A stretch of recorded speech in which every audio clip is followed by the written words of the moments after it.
learners, selamat datang di episode kedua Expert Talks with Kodemi. Saya Zaki Falimbani, CEO Kodemi sekaligus host podcast kita hari ini. Nah, hari ini kita mau ngobrol banyak seputar Great Place to Work. Ini dengan seorang expert yang sudah banyak sekali pengalamannya di dunia profesional.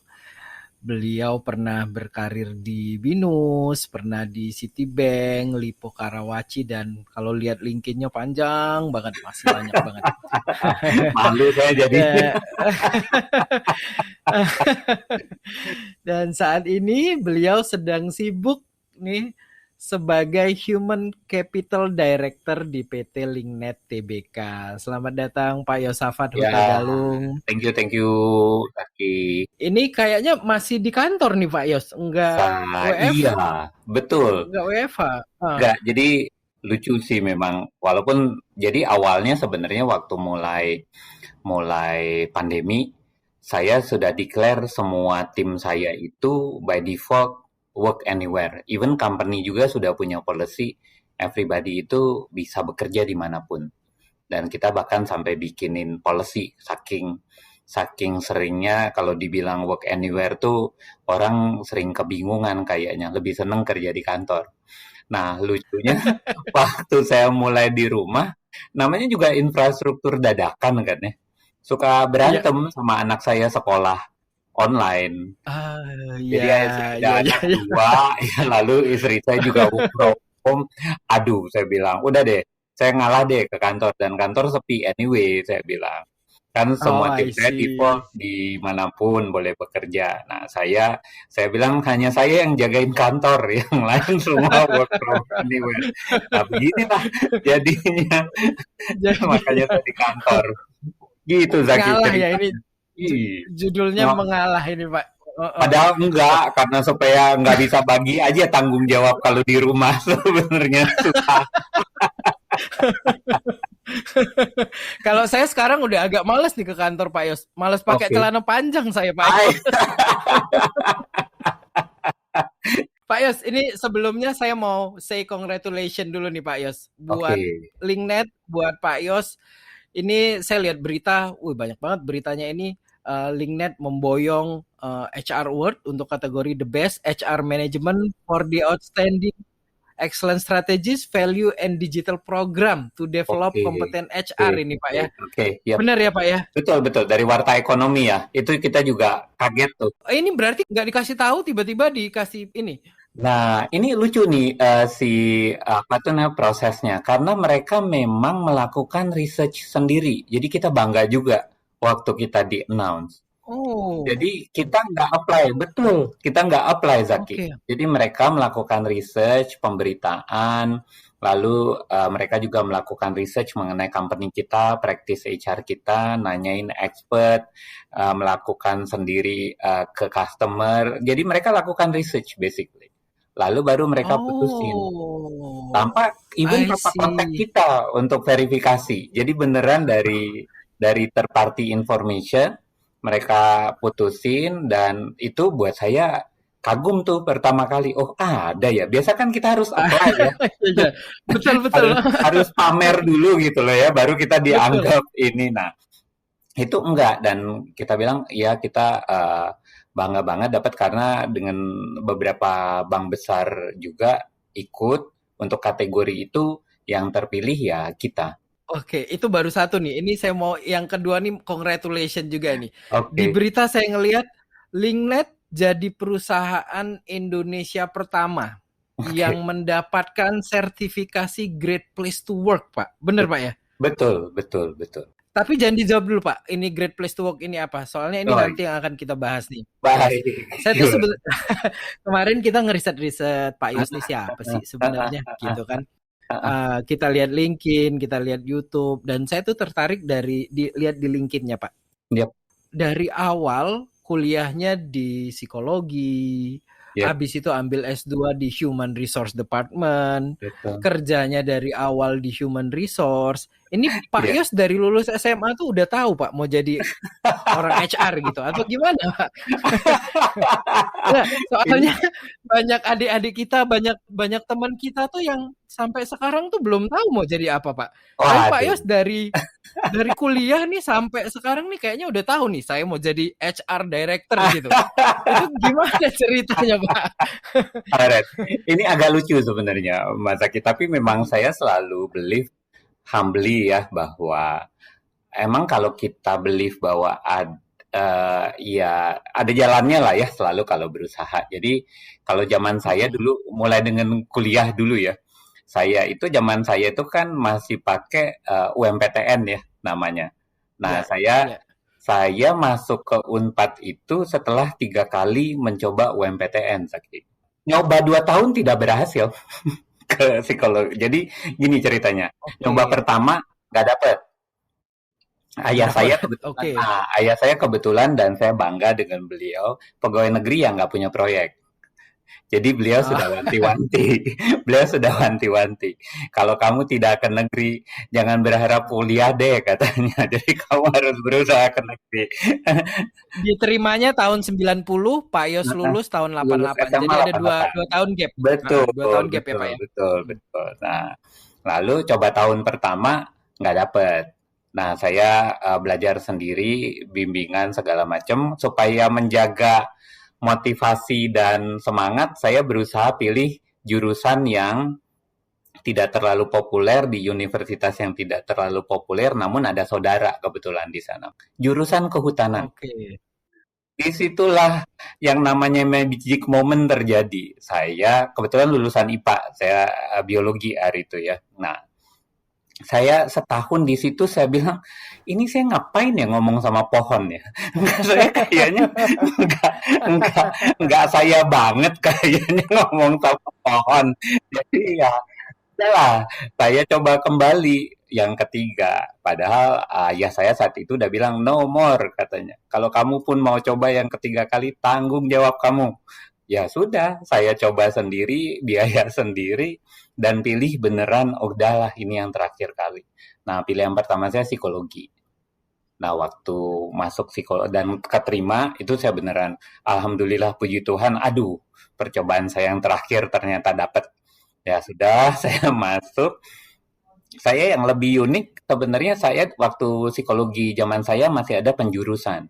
Saya sebenarnya Mm-mm. psikologi jurusannya yang klinis, yang kalau terkenalnya adalah menghadapi teman-teman yang punya gangguan kepribadian, Mm-mm. gangguan jiwa, dan bahkan kami praktek hampir 3 bulan di rumah sakit jiwa. Saya ingat banget di rumah Oke. sakit jiwa Magelang. Nah, saat itu idealisme pertama sebenarnya pengen jadi psikolog dan memang pengennya psikolog klinis. Cuman ketika masuk di rumah sakit, kok ya begini tanggapan terhadap psikolog, kayaknya perlu merubah apa tuh namanya tujuan hidup menurut saya bukan pengabdian kayaknya nggak bisa nih saya nih. Nah, selama saya kuliah saya juga sudah ikutan proyek dosen karena sama orang tua pegawai negeri. Jadi dia selalu bilang ya kamu harus selalu berusaha sendiri. Ya sudah saya berusaha sendiri mulai tahun kedua kuliah kita sudah bisa bantuin dosen. Nah, di situ mulai tertarik melihat proyek-proyek dosen, ada training, ada testing ya sama rekrutmen lah ya, lalu ada interview segala macam. Nah, mulailah terbentuk oh, enak nih kayaknya punya karir di yang bisa praktek di perusahaan. Saat itu cuma tahu pokoknya mau praktekkan ilmu psikologi di perusahaan. Lalu saya keterima di United Tractors. United Tractors. Nah, Ah, saya mulai karir di United Tractors dan itu membanggakan menurut saya karena saya langsung diminta untuk membantu. Itu unik juga aspek people di business transformation. Saya banyak belajar justru dari United Tractors saat itu. Nah, makin ngeliat bahwa mestinya menarik nih dunia people. Jadi saya saat itu bahkan tidak melihat sebagai cuman HR. Karena saat itu HR masih terkenal itu satu tukang rekrut, satu tukang absen, yang kedua tukang absen, itu tukang bayar gaji. Ya, jadi Iya, iya. jadi Iya, saya betul. ngelihat justru aspek people di perusahaan. Jadi saya lihat oh ini menarik nih, makanya ngomongin OD, ngomongin kompetensi development, ngomongin nah saya sibuk dengan segala macam itu makanya muter-muter zaman itu saya termasuk yang selalu dibilang beberapa teman, ada yang malah teman saya satu yang tiap tahun nanya, "Lu masih di sini?" Enggak, udah pindah. Ah, udah tahu gua kan. Nah, jadi tapi ya namanya karena gara temen ya, saya sih bercandain aja. Ya oke lah, saya bilang kan saya belajar lagi yang baru. Saya kan ngerjain lagi yang baru ini nih. Dan semuanya masih dalam dalam area mempelajari atau mempraktekkan pengetahuan mengenai people di perusahaan. Gitu, Iya, panjang dan mending ngobrol pendeknya. sama orang ya Pak ya, daripada ngobrol Yes, sama pohon ya. oh, nggak nyambung, nggak dijawab pula, sakit. Tapi kalau di perusahaan tuh banyak yang gila tapi pura-pura enggak Pak. Betul, betul, betul, betul. Pak, ini saya mau agak pindah sedikit nih Pak Boleh. soal Sure. digitalisasi HR dan kebetulan banget ini kita kayaknya pertama kali ngobrol tuh tahun kemarin ya Pak ya. Betul, betul, betul. Jadi saya ingat banget Pak Yos itu tahun kemarin ngomong kita mau bikin satu hal untuk training internal, satu hal untuk training eksternal gitu. Sampai berapa bulan ke depannya itu sebenarnya saya masih bingung Pak, ini kenapa perusahaan non-training provider mau Mhm. ngasih training keluar. Oke, Sampai oke, akhirnya saya ketemu dengan beberapa perusahaan lain Pak, oke, oke, yang oke, punya ide yang sama. Mereka mau, ini perusahaannya well established semua, saya belum oke, bisa sebut, oke, tapi oke. perusahaannya well established. Alright. Mereka tuh mau, kita mau ngejual trainingnya juga. Terus saya bingung kan, ini kenapa perusahaan-perusahaan non-training provider mau Betul, jualan betul. training nih Pak? Ini ada tren apa nih Pak sebenarnya? Pertanyaannya waktu itu, Bu ini nggak takut kompetitor yang ikut? Loh kita malah mengundang kompetitor kalau mau Agree, belajar. No agree, problem katanya. agree. Sampai sekarang tuh saya masih bingung. Ini ke arah mana sih ini orang-orang HR ini gitu. Oke, Itu oke, kenapa Pak? oke. Alright, oke, oke. Secara umum dulu ya, menurut saya sekarang dengan salah satu enaknya dengan digital ini dan sekarang apalagi saat itu kita ketemu belum COVID ya, seingat saya ya, Zaki ya, tahun Iya lalu iya iya belum. ya, ya Betul. masih belum COVID ya. Nah, Mm-mm. tapi memang saya sudah lihat digital itu like it or not membuat space itu infinite menurut saya. Nah, dengan space itu infinite, sekarang mau kita apain sih space-nya? Nah, saya mau ngisi dengan, dan kebetulan juga di 2019 itu saya di-assign kan sebuah company anak perusahaan baru yang tadinya khusus Iya. hanya untuk bergerak bidang outsourcing, tapi seperti biasa saya selalu believe kok cuman segitu gitu. Mestinya ada yang lain dong yang bisa saya tambah. Nah, itu sebenarnya untuk Mm-mm. menambah produk tadi. Nah, tapi di luar itu sebenarnya secara general menurut saya space digital itu karena infinite orang mau mengisi itu sebagai apa nih? Kami memilih untuk memberi ruang itu satu. Makanya saya believe ke digital dan work anywhere itu karena saya believe mestinya interaction dari teman-teman di LinkedIn bisa mengisi ruang tersebut. Dan kebetulan juga menurut saya, LinkedIn itu sudah cukup besar dan punya banyak pengetahuan yang cukup established yang bisa membuat ruang digital jadi lebih menarik. Kenapa? Karena kita bisa membuat orang lain juga kompeten. Dan pada saat itu juga kebetulan ada teman yang sangat senang bergaul dengan dunia komunitas di Bandung di teman di LinkedIn dan dia sudah bolak-balik bilang, ayo dong kita buatkan training untuk teman-teman di eksternal. Dan sebenarnya tujuannya bukan dapat duitnya. Ini masih LinkedIn nih, belum jadi anak usaha nih, Zaki kebetulan pada Mm-mm. saat diskusi. Tapi kita bisa memperkuat brand kita sebagai employer of choice misalnya. Dan bisa jadi top of mind teman-teman bahwa kalau mau di-develop, mau grow bareng, LinkedIn tempatnya. Nah, kebetulan ini tuh resonate dengan apa yang saya pengen buat di LinkedIn. Waktu saya pertama di hire, ketemu CEO yang lama, dia tanya, apa sih sebenarnya kalau menurut kamu pada akhirnya ya, bisa jadi ini yang membuat saya di-hire, bisa jadi juga bukan, tapi dia tanya visi misi kamu apa sebenarnya buat human Mm-mm. capital atau buat HR? Karena beliau dulu itu adalah sudah tokoh yang besar ya di dunia teknologi informasi, dia langsung begitu bertanya. Saya bilang gini, Pak, pada akhirnya menurut saya sebuah company dengan tim HR yang hebat akan membuat company itu menjadi great company. Tapi di belakang great company itu adalah great place to work-nya. Siapa sih yang mau bekerja di Oke. great place to work? Itu adalah talent-talent yang terbaik, leader-leader yang terbaik. Nah, visi saya mau membuat LinkedIn ke depannya itu adalah menjadi great place to work for talent and leader. Nah, cuman Oke. pasti nggak gampang ya Pak. Udah gitu pasti ada investasi. Iyalah pasti akan susah, apalagi pada saat itu kondisinya begini-begini segala macam. Saya bilang saya terima tantangannya Pak, kalau Bapak comfortable bekerja bareng sama saya. Tapi ini visi saya tapi agendanya CEO loh Pak sebenarnya kalau ngomongin people. Oh iya, dia Mm-mm. setuju. Nah, maka bergabunglah. Enggak mudah, dan saya saat itu nggak tahu ada sebuah perusahaan yang punya program sertifikasi dan melakukan metodologinya juga dengan sangat bagus yang bernama Great Place to Work. Jadi beneran waktu Oh, saya ngomong kebetulan tuh, aja. nggak pernah tahu ada company itu. Beneran nggak pernah tahu. Oh. Nggak pernah tahu. Jadi setelah melakukan perbaikan 3-4 tahun, saya men-challenge tim saya.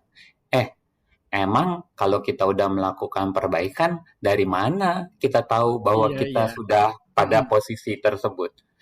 Oh, Mm-mm. survei ke dalam, betul kita lakukan. Oke, kalau udah survei ke dalam, habis itu apa? Perlu nggak kita juga nunjukin punya kriteria-kriteria dari luar? Oh iya iya. Nah, mulailah kita cari. Saya juga ikut mencari karena sudah merasa udah saatnya nih keluar dan cek bener nggak sih Iya. arah kita. Karena kan nggak bisa self proclaim ya Zaki ya. Masa sih dengan seenaknya Great bilang place to work oh sendiri berat gitu. tuh siapa lu katanya kan. Nah, Iya. udah ketemu nih company. Nah, ketika ketemu itu mereka baca nih tim saya. Lalu taunya cuman paling deket adanya di Singapura. Yang paling jauh itu Oh. mereka di Amerika. Cuman sudah ratusan perusahaan di sertificate sama mereka. Dan lalu mereka sudah kerjasama juga untuk menemukan apa tuh company-company yang best place to work. Jadi kita merasa oke nih. Nah, cuman meyakinkan tim saya untuk bilang, ayo take a risk untuk kita dicoba deh dinilai wajar atau memang kita great place to work atau enggak. Mereka baca, mereka cek, saya berkali-kali meeting. Pak, kalau jadi jelek gimana? Emang kenapa kalau jadi jelek? Kan bahasanya gitu aja kan. Ya udah kita jadiin apa dasar untuk melakukan perbaikan. Berarti arah kita salah kan? Tinggal kita perbaikin. Kita coba lagi tahun depan sampai kita get certified. Nah, cuman kan saya bilang kalau kita sudah mau melakukan sesuatu harus ada goalnya dong. Sekarang tanyain ke mereka sebenarnya yang minimum berapa persen sih dari employee kita bilang kita kan karena yang di review, sorry yang di survei itu dan itu menariknya, yang di survei itu langsung karyawannya. Dan kita Oke. kalau ketangkep mempersiapkan karyawan untuk menjawab dengan baik-baik, itu langsung Heeh. di ban dan nggak boleh lagi apply. Jadi ya Oh. kita jadinya ya udah ngapain gitu loh kita kerjain Iya, gitu. iya. Pokoknya terimalah hasil ini yang terbaik. Dan kita Mm-mm. cuman boleh komunikasi, ini tujuannya, ini yang akan kita lakukan, tapi kita minta semua berpartisipasi. Karena yang penting juga harus ada jumlah tertentu yang mengisi. Nah, kita boleh tetapin kriterianya, kita pilih yang sudah bekerja 1 tahun. Karena kan baru terasa ya bedanya bekerja Iya. di Lingnet dengan tempat di yang lain.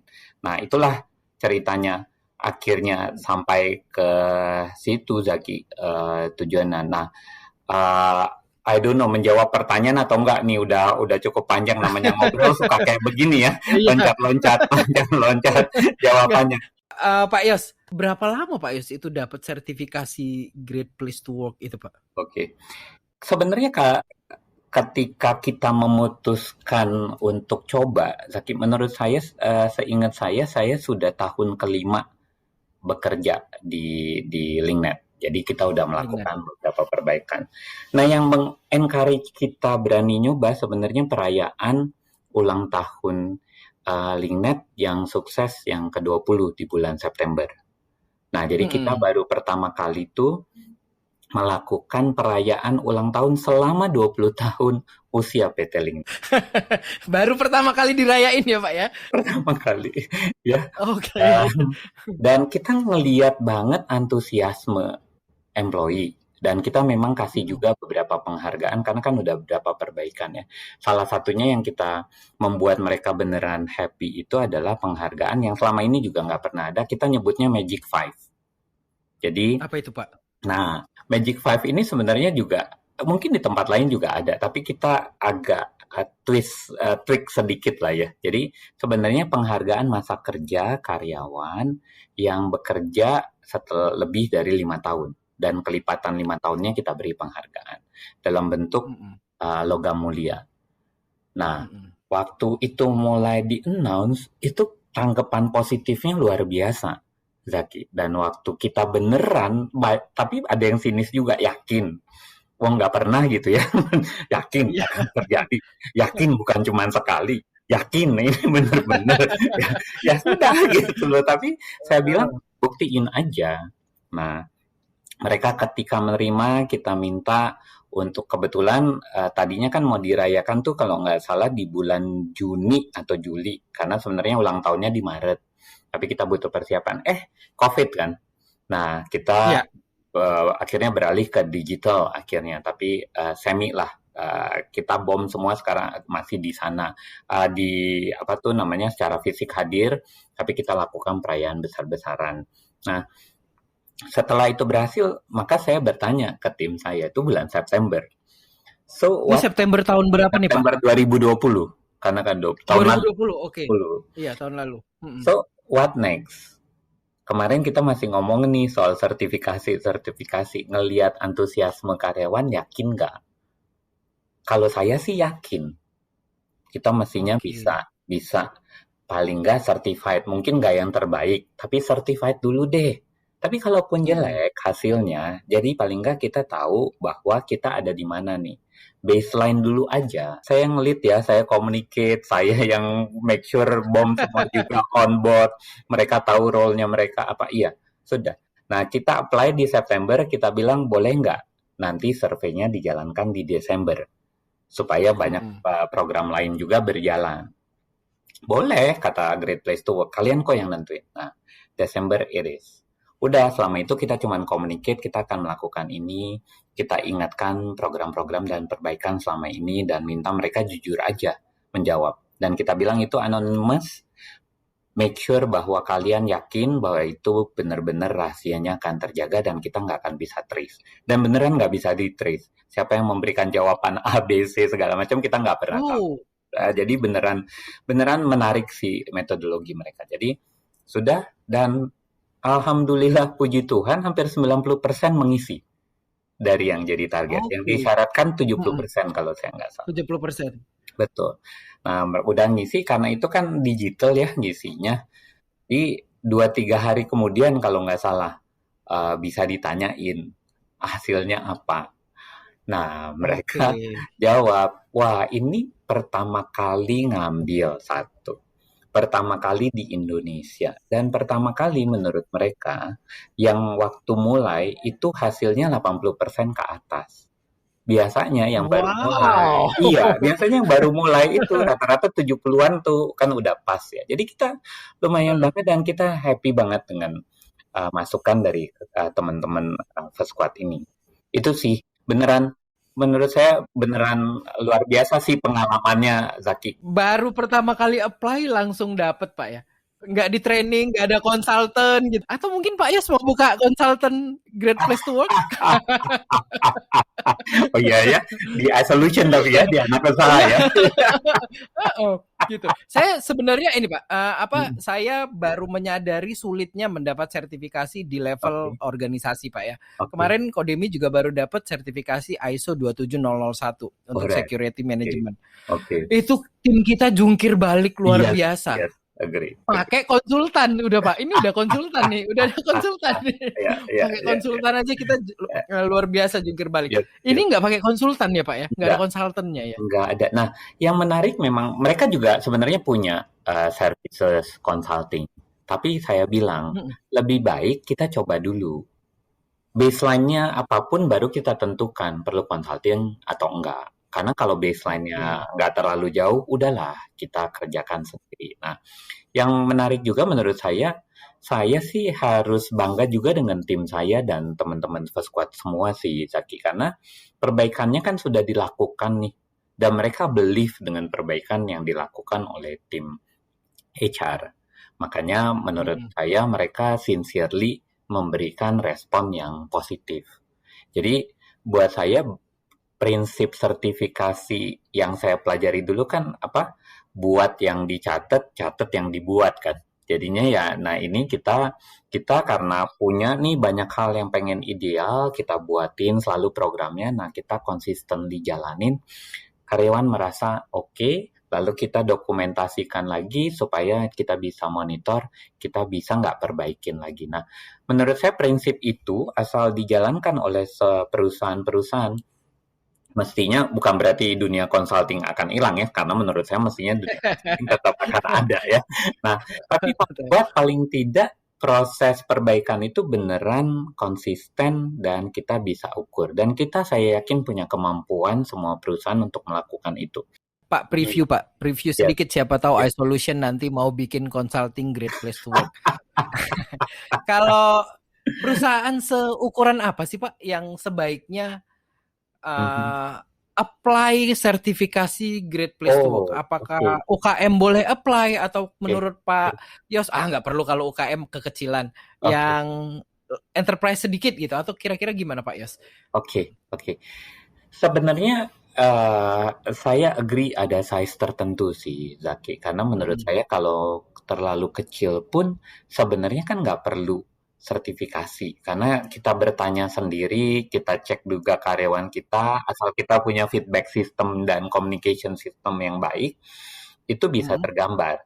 Tapi kalau that company, walaupun jumlah karyawannya sedikit misalnya, tapi pengen beneran ngecek, ya nggak apa-apa, why not? Tapi menurut saya akan besar kemungkinan tersertifikasi. Nah, menurut saya kalau udah mulai medium and big, itu perlu dilakukan karena kita kan jarang ya dapat snapshot feedback apa sih sebenarnya kata karyawan kita. Kita juga pernah melakukan internal mengenai engagement survei untuk karyawan kita, Zaki. Saat itu kita coba. Itu masih, nah ini juga yang memang membuat kita nggak terlalu yakin diri, karena sekitar 30% karyawan, karena kan best practice-nya kalau saya nggak salah, yang engage, biasanya di perusahaan itu mestinya sekitar 20%-an.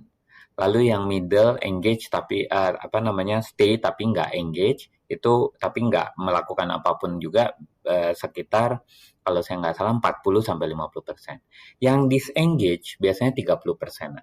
Nah, kita persis Oke. dapat dapat seperti itu waktu awal-awal kita coba ngambil baseline. Nah, memang menurut saya perusahaan besar ketika melakukan ini untuk mendapatkan tadi baseline tadi, memang untuk mendapatkan feedback seperti apa sih sebenarnya situasi kekaryawanan kita yang ada saat ini. Nah, kalau ada cara lain yang memang mereka yakin bisa dikerjakan dan itu valid, ya nggak apa-apa, nggak perlu ke Great Place to Work. Tapi kalau nggak ada dan pengen belajar dan memperbaiki, go for that certification.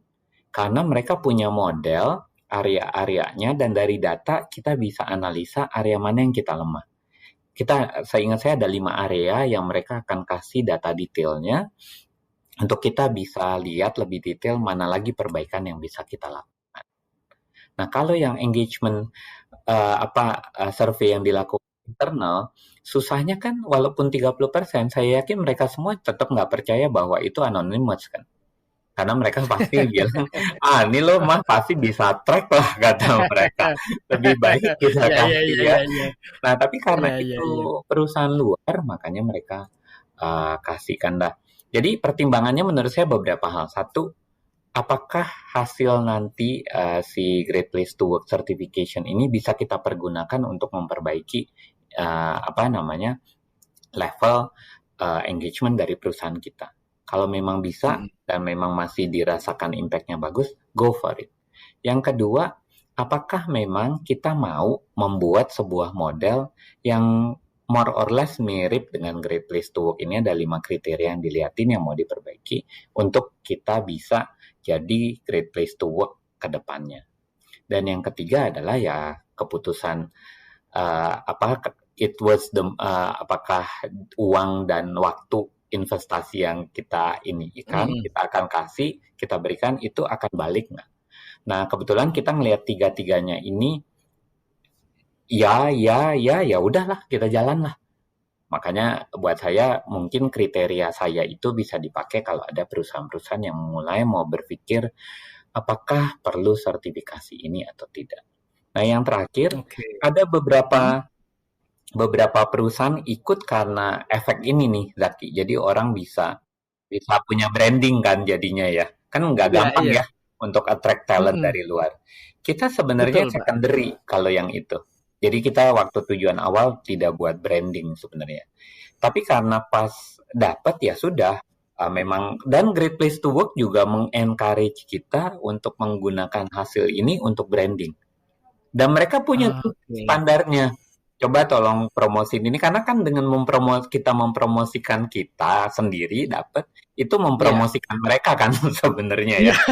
Makanya ini kita sebenarnya lagi promosiin mereka nih, Pak. Nggak dibayar lagi kita.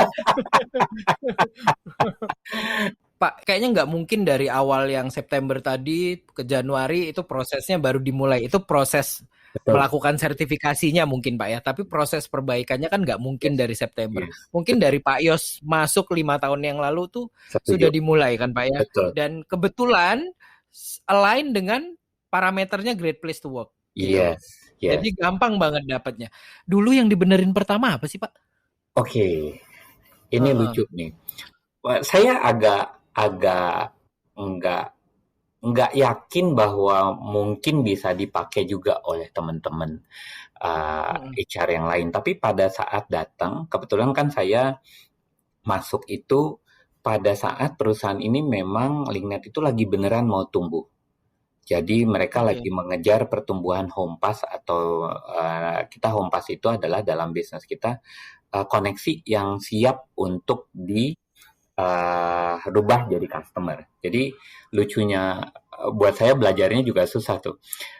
Bisnis LinkNet ini kan ngomongin broadband internet untuk retail, Zaki. Jadi ke rumah-rumah nih. Nah, retail ini tadinya mau tumbuh, seingat saya waktu masuk sekitar 1 juta something, dan mau dijadikan 2 juta, sekarang ini udah 2,7 juta home pass. Nah, waktu masuk, saya agak overwhelmed itu dengan ngelihat number-number gitu, tapi akhirnya saya selalu mulai dengan apa yang saya mulai selama ini, masuk liatin tim, lalu beresin tim. Lalu baru lihat juga sambil ngeliatin secara bisnis apa sih yang paling diributin. Biasa kan ada prinsip tuh squeaky wheels ya. Jadi yang bunyi kalau cuma diminyakin besok rusak lagi kan. Jadi pasti jadi bahan perhatian. Apa sih saat itu yang beneran jadi isu nasional tapi sebenarnya nggak gede-gede amat? Performance management, Zaki. Dan seperti performance management. Seperti biasa, apa sih yang diributin di performance management? Distribusi normal. Apalagi? Kan biasa A, B, C, D, E itu kan selalu diributin. Kenapa sih harus 5% E-nya? Kenapa sih harus 10%? Kan kurva normal tuh isu HR yang dari dulu banyak banget buku menulis mengenai si performance management dengan kurva normalnya ini. Dan pada saat saya masuk sudah mulai tren untuk menghilangkan kurva normal. Nah, waktu saya masuk awal-awal itu udah di akhir tahun. Saya ingat November 2014. Aduh, meeting menentukan distribusi normal tuh bikin sakit kepala. Berkali-kali untuk mendapatkan kesepakatan mengenai mau berapa banyak distribusi normalnya. A berapa persen, B berapa persen, C berapa persen, D. Lebih karena sebenarnya melihat hasil akhir dari performance management itu adalah distribusi normal. Nah kan sakit kepala kan saya kan kalau udah kayak begitu kan. Karena dari mana jalannya A, B, C, D-nya kalau prosesnya nggak dibetulin. Dan saya selalu seneng ngelihat proses. Nah, saya a great believer of process. Karena menurut saya improvement itu harus datang dari proses. Nggak ada yang ujuk-ujuk bisa, kecuali di mitologi Indonesia ya. Nggak ada yang ujuk-ujuk bisa jadi. Saya setuju banget. Betul ya. Nah, proses, betul. Saya terimalah kerumitan performance management itu dan beneran saya udah kayak sasaran tembak. Lu, Yos, ambil keputusan dong. Lu. Aduh, akhirnya saya bilang gini deh. Ini kan proses yang udah berjalan, saya bilang. A, B, C, D, E-nya kan sudah harus kita tetapkan. Dan bukan tugas saat itu saya head of HR ya, jadi belum diangkat sebagai full board member gitu. Saya bilang bukan tugas head of HR untuk nentuin sekian ya kurva normalnya. Ini keputusan bisnis saya bilang. Karena performance management itu menunjukkan performance bisnis kita mestinya. Bisnisnya. Iya, bukan persoalan menentukan siapa yang dapat E atau siapa yang dapat A gitu loh. Ya, tapi kan kita harus mutusin ya. Sudah, sekarang saya putusin. Dengan bisnis kita sebagus ini, apakah kita masih mau pakai kurva normal yang biasa yang diterapkan yang 10% A, 15% B, 50% C dan sebagainya? Nggak mau katanya. Oh, ya udah maunya berapa? Yang nggak mau nggak boleh ada. Oh, nggak boleh ada apa? Nggak boleh ada D dan E. Iya lah, saya bilang boleh aja. Saya bilang boleh aja. Cuman supaya simpel aja, saya bilang boleh aja. Tapi kan in the end, ABC itu akan menentukan penghargaan, saya bilang. Ya boleh aja dibilang nggak ada ABC. Even nggak mau dibilang nggak ada ABC juga boleh aja. Semua A kita bilang. A gitu. Boleh. Tapi buat saya simple banget, saya bilang. Satu, yang namanya kue bonus, segitu-segitu aja. Itu satu. Yang kedua, yang namanya kue increment segitu-segitu aja juga gitu loh. Emang bisa saya jor-joran karena semua A saya kasih 3 sampai 4 kali bonus. Ya nggak bisa lah. Ya iya saya tahu jawabannya. Ya udah sekarang apa? Mereka bilang gini deh, ada cara yang lebih mudah nggak? Ada. Boleh nggak di ranking semua timnya Bapak Ibu dari yang paling top sampai yang paling bawah per grade karena kita masih pakai grade saat itu. Oh, ya udah kalau udah lalu baru nanti kita balik sama-sama saya kasih deh kalau yang keputusan level sekian beneran Bapak Ibu yang nentuin. Level menengah kita duduk bareng HR dengan tim Bapak Ibu. Yang level yang senior pasti harus dibawa ke level bawah. Oke nggak? Oke. Nah, tapi saya bilang kalaupun saya okein, saya mau janjinya tahun depan diperbaikin ya. Jadi kan harus ada trade-off ya, namanya perbaikan ya, supaya mereka punya baikin. Nah, oke. Nah, udah beres itu. Nah, tahun depannya saya mulai ya canangin ada proses performance management itu, mestinya mulai dari planning, lalu nanti ada tengah tahun at least sekali kita ngomong, kasih tahu apa pencapaian baru nanti ngomong itu. Nah, proses itu berjalan, mereka ngelihat kita konsisten, karyawan mulai makin punya trust ke HR. Tadinya contoh untuk performance itu nggak ada performance letter, jadi dapat dia rankingnya apa, berapa bonus, berapa incrementnya. Saya bilang nggak bisa. Tapi itu masih banyak tuh karena ternyata beberapa leader tuh nggak pernah ngasih tahu anaknya dapat rating apa. Karena nggak comfortable untuk menghadapi conversation yang susah kan. Ini kan difficult conversation kan ngomongin ke orang bahwa oh kamu itu begini-begini dan ratingnya sekian. Mereka daripada ngadepin difficult conversation akan lebih baik menghindar. Nah, karena udah kedapatan begitu, saya ajuin lagi, yuk kita beresin dengan memberikan training coaching, training leadership. Jadi masuknya dari masalah yang kecil dulu nih, tapi ternyata di bawahnya ada masalah yang lebih besar kan. Nah, tapi saya Iya, iya. punya sekarang pijakan untuk minta lagi, yuk trust lagi saya deh, saya mau memperbaiki yang ini. Buat saya, kalau ditanya, kenapa sih milih itu performance management justru yang diperbaiki pertama? Karena situasi. Nah, saya juga mau Karena situasi. quick win.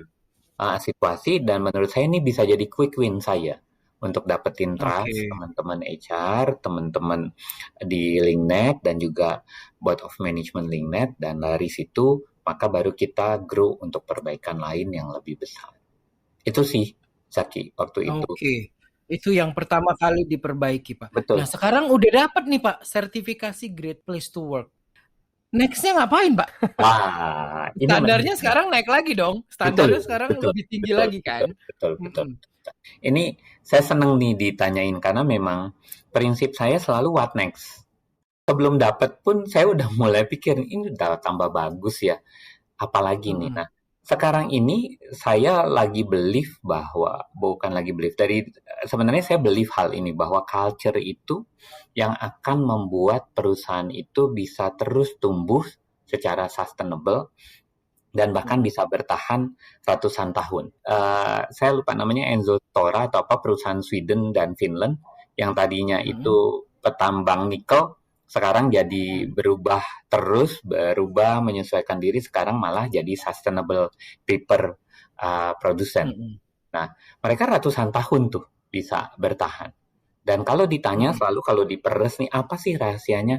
Value dan culture. Nah, setelah Oke. melihat ulang tahun 20 ini, ngelihat kita punya resources yang bagus, saya mulai lagi approach seperti biasa. Bom dan CEO saya, Pak Maru, Pak, kayaknya kita memang harus mulai ngomongin value. Karena dari dulu punya value-nya, 8. Tapi nggak ada yang Oke. ingat bahwa kita punya value. Termasuk saya saat itu, termasuk saya saat itu. Kalau ditanya ya, saya harus jujur gitu ya. 8 itu apa aja gitu loh ya. Oh, ada integrity deh. Ada ini, ada. Nah, lalu saya Heeh, bilang, heeh. kita mesti seriusin. Dan saya mulai lagi buka buku-buku culture, terutama yang saya pelajarin dan saya relook itu adalah Living Company dari Ari Deges. Ari Degus atau Ari Deges gitu ya. Itu buku lama Mhm. yang saya dapat waktu saya bekerja di United Tractors.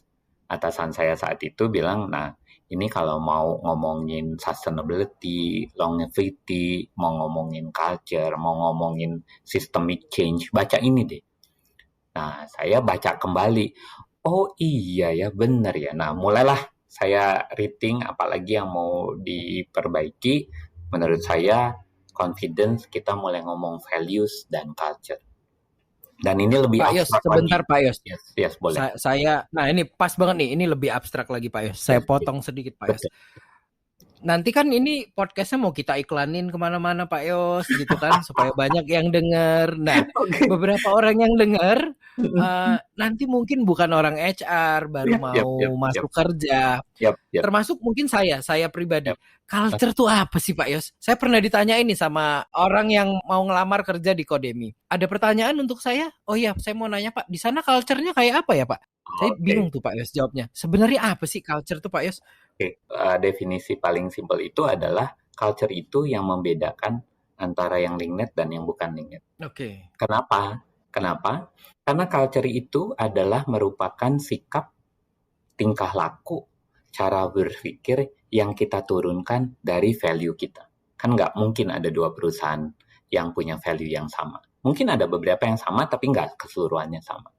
Nah, Mm-mm. sehingga kalau ditanya, culture itu apa? Panjangnya itu adalah sikap, perilaku, tindakan, cara berpikir yang didasarkan dari value bersama yang dimiliki perusahaan tersebut. Nah, Oke. sehingga kalau ditanya lagi efeknya apa? Efeknya itu kita bisa menunjukkan identitas kita. Siapa sih Linknet? Kalau ditanya nih, dulu pasti nggak. Mm-mm. Sekarang sih saya happy, mudah-mudahan bener ya happiness ya. Kalau ditanya sekarang siapa sih LinkNet, I am first squad. Apa first squad itu? Kita sebagai first squad selalu find possibilities untuk love our customer more. Udah, Love our dari customer situ more. mesti Oke. ya to love our customer more. Karena menurut saya dan menurut kita di LinkNet, hidupnya LinkNet dan value-nya LinkNet memang based on membuat customer-customer kita happy, internal Happy. atau eksternal. Oke. Happy customer pasti akan membuat hubungan relasi bisnis ataupun relasi pekerjaan ataupun relasi interpersonal, relasi profesional menuju hubungan yang jangka panjang. Oke. Jadi kalau bajunya boleh kaosan ke kantor, itu culture, Pak Yos? Oh, Atau bukan. apa? Oh Belum tentu. bukan, itu bukan Belum culture. tentu. Belum Belum tentu. tentu. Belum Oke. tentu. Karena gini, waktu kita belum jalanin culture ini, kita juga punya yang namanya aturan, even bukan culture, Mm-mm. aturan berpakaian, dan itu udah lama ada. Nah, bahkan sampai ada gambarnya, mana yang boleh, mana yang tidak ya, gitu ya. Heeh. Tapi dijalankan nggak? Belum tentu, Belum tentu, betul. belum tentu. Nah, Mm-mm. tapi kalau kita punya culture, punya values, dan itu bisa kita implement dan semua orang understand, aturan yang dibuat dari turunan values tadi pasti dijalankan oleh mayoritas ya, yang namanya Iya. kan yang namanya nyeleneh, balelo segala macam ada aja gitu ya. Tapi buat Ada. saya sekarang kita akan bilang ya dia bukan first squad karena kan nggak menjalankan value-nya first squad kan jadinya. Iya, Nah, iya. salah satunya misalnya dari value itu karena ada value A bilang bahwa kita harus respect orang regardless pakaiannya kayak apa karena yang kita respect misalnya ya yang kita respect adalah Mm-mm. ide, cara dia berpikir, cara dia bekerja. Nah, ketika itu diturunkan bahwa kaos pun oke dan itu semua orang juga Oh. respect gitu ya, ya sudah, Mm. that's the culture Iya, gitu. iya, Nah, iya. orang suka melupakan aspek value-nya sebenarnya, Zaki, ketika ngomongin culture. Karena ngomongin value Iya. susah.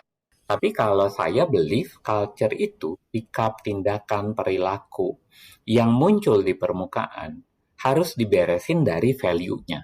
Karena value itu yang kalau ngelihat teori puncak gunung es itu salah satu teori yang di psikologi juga selalu populer. Kan yang Mm-mm. di top of the iceberg itu kan sebenarnya hanya menggambar ada yang lebih besar kan di bawahnya. Which Iya, is itu betul, Pak. menurut saya justru value itu yang ada di bawah sebagai fondasi dari tadi perilaku yang muncul dia. Jadi value-nya duluan baru itu bisa kita bilang itu culture atau tidak. Dan itu yang akan dikerjakan Pak Yos dan tim Yes. LinkNet berikutnya, Pak ya. Betul, sudah berjalan. Kita mulai jalan sebenarnya memang saat itu belum terlalu agresif karena kita belum yakin dengan model yang kita coba. Jadi ini sudah hampir setahun kita launching di bulan November tahun lalu. Jadi Mm-mm. even sebelum kita dapetin ini, tapi kita saat itu cuma mau memperkenalkan nilainya dulu. Ada 8 nih. Nah, tapi dengan melihat antusiasme awal tahun saya rubah lah. Kita harus mulai memikirkan bagaimana beneran menanamkan, membuat semua orang LinkNet itu punya value yang sama, berperilaku, berinteraksi dengan value tersebut, dan bisa terus-terusan menghasilkan yang terbaik berdasarkan value tersebut. Nah, masiflah kita dan kebetulan kita juga bekerja sama dengan sebuah platform ini digital untuk bisa memfasilitasi interaksi antar karyawan. Memang udah mulai kita kerjakan waktu kita juga launching I'm First Squad ini di bulan November. Mm-mm. Tapi ke sini kita makin intensif dengan kita melihat kemarin kebetulan yang paling lebih makin intensif karena ulang tahun ke-21 kita tahun ini Zaki. Dan Dirayain kita nggak Pak itu? dirayain tapi nggak terlalu gede karena saya juga udah bilang dirayain betul karena habis Dirayain ya. 20 kita selalu akan merayakan lah ya masa sih berhenti gitu ya nggak boleh gitu. Iya, iya. Oke. Yang 21 ini juga kita lihat antusiasme karyawan masih sangat besar. Bahkan kita kita punya acara town hall tiap Mm-mm. quarter. Nah, itu kita bikin besar-besaran dalam arti town hall-nya ya. Tapi kalah besar lah dengan yang umur 20 tahun. Karena wajar lah Mm-mm. merayakan. Tapi di situ juga kita juga melihat bahwa karyawan itu sangat menghargai apa yang sudah dilakukan oleh HR, maka kita launching tema baru untuk tahun ini mengenai sikap First Squad, yaitu harus live above and beyond. Itu moto kita tahun ini untuk merayakan ulang tahun ke-21. Live above and beyond, dan kita kasih challenge, 21st challenge. Ada challenge, dan ujungnya nanti dari perayaan 21 ini, karena kita kan udah dewasa ya 21 tahun ya, harus give back ke community. Nah, give back-nya gimana? Saya kasih challenge 100 juta nilainya, ada fund duit 100 juta yang nanti bisa diserahkan ke organisasi yang dipilih, yang kita rasakan memberikan give back ke masyarakat. Nah, gimana pembagian 100 jutanya itu? Masing-masing direktorat boleh terlibat dalam 21st challenge kita. Jadi ada 21 challenge yang masing-masing ada jumlah hadiahnya yang bisa diperebutkan, dan kita bikinin fund meternya. Berapa rupiah yang udah hilang, udah dibagikan ke direktorat-direktoratnya, dan berapa sisanya. Nanti pilihlah organisasinya mana yang mau diserahkan. Dan challenge-nya macam-macam, tapi kita tema challenge-nya memang selalu pengen live above and beyond kan. Jadinya karena pengen live above and beyond harus punya energi dong. Tapi energi itu harus kita arahkan to energize other community atau kepada masyarakat. Nah, kita akan intens nih tahun ini, dan semua orang happy dengan challenge kita, Zaki. Contohnya yang tadinya sih saya suka kan saya suka lari ya kebetulan. Lari olahraga nih maksudnya Pak ya? Lari olahraga, bukan lari dari kenyataan, udah nggak musim. Udah nggak musim, lari olahraga. Saya suka lari, dan saya suka ikut maraton juga. Jadi udah ini 42 kilo nih Pak? Saya udah full maraton beberapa kali. Udah full maraton beberapa. Bahkan yang terjauh saya udah lari trail maraton itu 70 kilo. Pengennya nyoba 120, tapi ya belum kesampaian. Nantilah ya. Itu kita omongin yang lain. Tapi saya punya obsesi, menurut saya teman-teman ini perlu digerakkan, dan energi itu harus bisa ditunjukkan, bisa di-build. Maka 21st challenge yang pertama itu adalah saya buat burn your calorie, dapetin energinya, dapetin fun-nya. Jadi kita literally burn your calorie. Literally burn your calorie. Jadi kita minta teman-teman itu setiap hari setor berapa kalori yang dia bakar dengan jalan, naik sepeda, lari, posting di platform kita. Betul. Dan itu luar biasa tanggapan. Dan macam-macam, ada yang yoga. Jadi apalagi kan dalam situasi pandemi gini ya. Jadi ada yang yoga, ada yang even yang menarik, ada satu cerita di platform kita itu, saking dia pengennya terlibat, setor energi, kita setor kalori jadinya istilahnya, supaya bisa jadi energi dan bisa energize people. Dia beli gadget, lalu wearables ya, lalu dia kalau masak, kalau jalan, dia pakai, setiap hari dia posting berapa energi yang sudah terbakar dengan dia masak, dia jalan, dia ke pasar, dia kemana. Dan kita exact, karena kita pengen orang mulai aja dulu untuk beneran burn your calorie. Dan itu sangat luar biasa tuh tanggapannya, dan kita happy banget ngelihat tanggapan itu. Nah, lalu kita juga bikin yang kemarin, karena nggak boleh pulang kampung, kita bilang Idul Fitri at home challenge. Jadi contoh kegiatan mereka, foto, posting, mereka dapat energinya bisa ditranslate jadi rupiah. Baca buku, even tadinya nggak ada kegiatan baca buku dan nggak suka mungkin ya baca buku apa sih. Nah, kita percaya itu bisa mendevelop people. Kita bikin book review posting lah buku-bukunya. Dan buat kita yang terpenting itu adalah interaksinya. Kemauan mereka untuk terlibat di platform itu dan menampilkan diri mereka. Dan akhirnya menjadi sebuah informasi dan orang jadi bisa saling deket kan. Ternyata dia baca bukunya sama ya dengan saya. Ternyata minatnya sama ya.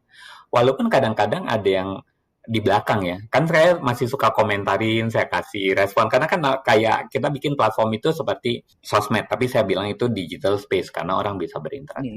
Nah kalau saya yang komentar, di atas kadang-kadang udah banyak komentar tuh. Begitu saya komentar, berhenti komentar yang lain. Di belakang saya baru tahu diliatin. kok diliatin gitu. Aduh, saya bilang ada juga begitunya. Tapi pelan-pelan kita tunjukin bahwa this is a very neutral and professional interaction dan saya appreciate yang diposting dan kita juga di platform itu mulai membeli value yang namanya appreciation, recognition dan beneran tempat di mana kita bisa menunjukkan kita bisa menerapkan value-value kita yang 8 itu. Nah, itu sih yang memang luar biasa menurut saya saat ini yang kita lakukan what next-nya. Karena kita believe culture itu harus dijalankan and they responded very well. Setelah memang ada usaha ya memperkenalkan platform, membuat mereka terbiasa, bikin challenge. Tapi dengan challenge ini makin banyak interaksi harian dilakukan di platform tersebut. Makanya saya selalu believe dan saya bolak-balik ngingetin teman-teman, digital space itu adalah mendekatkan dan mengeratkan. Jangan jadi kita seolah-olah karena digital space seperti yang seringkali dibilang orang-orang berdekatan tapi jauh kan, karena masing-masing ngerjain gadget. Kan enggak, saya nggak mau juga kayak begitu karena tapi digital space ini harus dibuat supaya ada interaksi, kolaborasi karena kita jadi makin saling kenal. Kita tahu nih apa yang dia lakukan dan dia punya minat apa, dia bisa menerapkan value-value apa di kehidupannya dia sehari-hari dan saya jadi tahu ada orang yang memulai selalu harinya ternyata dengan makan lontong sayur gitu ya. Ya nggak apa-apa karena dia selalu tapi buat saya gitu loh. Namanya interaksi dan kolaborasi mulai dari hal-hal yang kita jujur dan mau terbuka dan kita jadi tahu dan makin kenal satu sama lain. Tapi Pak, yang kayak gitu tuh malah dihindari loh Pak sama sebagian HR. Itu kan nggak berhubungan dengan pekerjaan, itu kan nggak ini gitu loh. Kenapa Pak Yos malah itu ini berhubungan? The why ya, the why selalu menarik ya. Waktu awal saya juga dapat beberapa masukan. Masukan pertama yang selalu mereka bilang, ingat ya Yos, once sebuah channel dibuka, lo harus bisa regulate. Nah, yang begini nih, pemikiran regulator tuh agak susah saya hadapin ya. Saya tuh bilang kalau khusus buat yang ini, saya bilang gini deh. Satu, saya believe kalau dari hasil saya berinteraksi dengan teman-teman di LinkNet dan kita punya value yang 8 ini dan kita believe value itu bisa kita jalankan, maka menurut saya efek negatif akan lebih kecil daripada efek positif. Pasti impact positif yang akan duluan.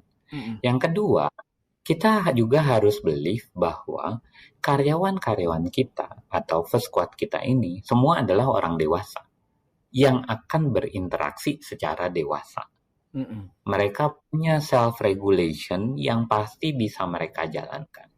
Kan yang bekerja di LinkNet, yang berkontribusi di LinkNet, orang-orang yang sudah kita seleksi. Masa sih kita tidak percaya pada seleksinya? Iya. Benar. Bukan masyarakat umum yang kita tiba-tiba harus hadapin kan? Yang ini kan sebenarnya menurut saya sudah cukup terseleksi dan kita believe gitu loh terhadap orang-orang ini. Maka tunjukkanlah trust kita dan belief kita dengan bukan membuat regulasi tapi memberikan ruang yang mereka bisa isi. Oke. Gitu Zaki. Iya. Jawaban panjangnya. Oke, Pak Yos, ini kita udah sejam lebih Pak Yos. Waduh, thank you banget. Oh iya. Kita harus ada bikin episode berikutnya ini. Ayo. Untuk siap, value boleh. sama culture nih. Nanti itu lebih dalam lagi Pak Yos. Oke Pak Yos, thank you banget Pak Yos waktunya. Mudah-mudahan cita-citanya 120 km bisa Ayo, tercapai. amin. Saya 5 kilo aja udah ini Pak, udah opnam Pak. Siap, siap. Oke, oke. Oke, oke. Thank you Thank you banget ya Pak banget. Yos ya.